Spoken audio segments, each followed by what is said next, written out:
ಕರ್ನಾಟಕ ಸಾರಿಗೆ ಬಸ್ಗಳಲ್ಲಿ ತಂಬಾಕು ಸಿಗರೇಟು ಜಾಹೀರಾತು ಇದಕ್ಕೆ ಖಡಕ್ ಸೂಚನೆ ನೀಡಿದ್ದಾರೆ ಮುಖ್ಯಮಂತ್ರಿ ಕಚೇರಿಯಿಂದ. ಎಲ್ಲರಿಗೂ ಪಡು ಕನ್ನಡ ಟಿವಿ ಯೂಟ್ಯೂಬ್ ಚಾನಲ್ಗೆ ಸುಸ್ವಾಗತ ಅಂತ ಹೇಳ್ತಿಬಿಟ್ಟು ಶುರು ಮಾಡೋಕ್ಕಿಂತ ಮೊದಲು ಯಾರೆಲ್ಲ ನಮ್ಮ ಯೂಟ್ಯೂಬ್ ಚಾನಲ್ ಮೊದಲು ನೋಡ್ತಿದ್ರಿ ಅವರೆಲ್ಲರೂ ಸಬ್ಸ್ಕ್ರೈಬ್ ಮಾಡ್ಕೊಳ್ಳಿ, ಮತ್ತಲ್ಲೇ ಪಕ್ಕದಲ್ಲಿರೋ ಬೆಲ್ಲೈಕನನ್ನು ಪ್ರೆಸ್ ಮಾಡಿ ಗೈಸ್. ಆದಷ್ಟು ಬೇಗ 500 ಸಬ್ಸ್ಕ್ರೈಬ್ಗಳನ್ನು ಕಂಪ್ಲೀಟ್ ಮಾಡೋಣ.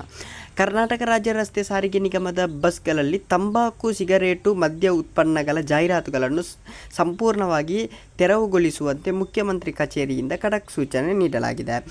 ಇದಕ್ಕೆ ಸಂಬಂಧಪಟ್ಟಂತೆ ಪರವಾನಗಿದಾರರಿಗೆ ಈಗಾಗಲೇ ನೋಟಿಸ್ ಕೂಡ ನೀಡಲಾಗಿದ್ದು ಜಾಹೀರಾತುಗಳನ್ನು ಸಂಪೂರ್ಣವಾಗಿ ತೆರವುಗೊಳಿಸಲು ಕ್ರಮ ಕೈಗೊಳ್ಳಲಾಗಿದೆ ಎಂದು ಸಿಎಂ ಸಿದ್ದರಾಮಯ್ಯ ಕಚೇರಿಯಿಂದ ಮಾಧ್ಯಮ ಪ್ರಕಟಣೆ ಹೊರಡಿಸಲಾಗಿದೆ.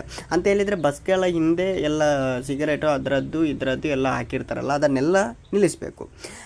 ಸರ್ಕಾರಕ್ಕೆ ಓರ್ವ ವ್ಯಕ್ತಿ ಮನವಿ ಮಾಡಿರುವ ಕಾರಣ ಕರ್ನಾಟಕ ರಾಜ್ಯ ರಸ್ತೆ ಸಾರಿಗೆ ನಿಗಮದ ಬಸ್ಗಳಲ್ಲಿ ತಂಬಾಕು ಸಿಗರೇಟು ಮದ್ಯ ಉತ್ಪನ್ನಗಳ ಜಾಹೀರಾತುಗಳನ್ನು ಸಂಪೂರ್ಣವಾಗಿ ತೆರವುಗೊಳಿಸುವಂತೆ ವ್ಯಕ್ತಿಯೊಬ್ಬರು ಎಕ್ಸ್ ಮೂಲಕ ಸರ್ಕಾರಕ್ಕೆ ಮನವಿ ಮಾಡಿದ್ದರು. ಇದನ್ನು ಗಮನಿಸಿದ ಮುಖ್ಯಮಂತ್ರಿಗಳ ಕಚೇರಿಯ ಕುಂದುಕೊರತೆ ವಿಭಾಗದ ವಿಶೇಷ ಕರ್ತವ್ಯಾಧಿಕಾರಿಗಳು ಸಂಬಂಧಪಟ್ಟ ಅಧಿಕಾರಿಗಳ ಗಮನಕ್ಕೆ ತಂದಿದ್ದಾರೆ.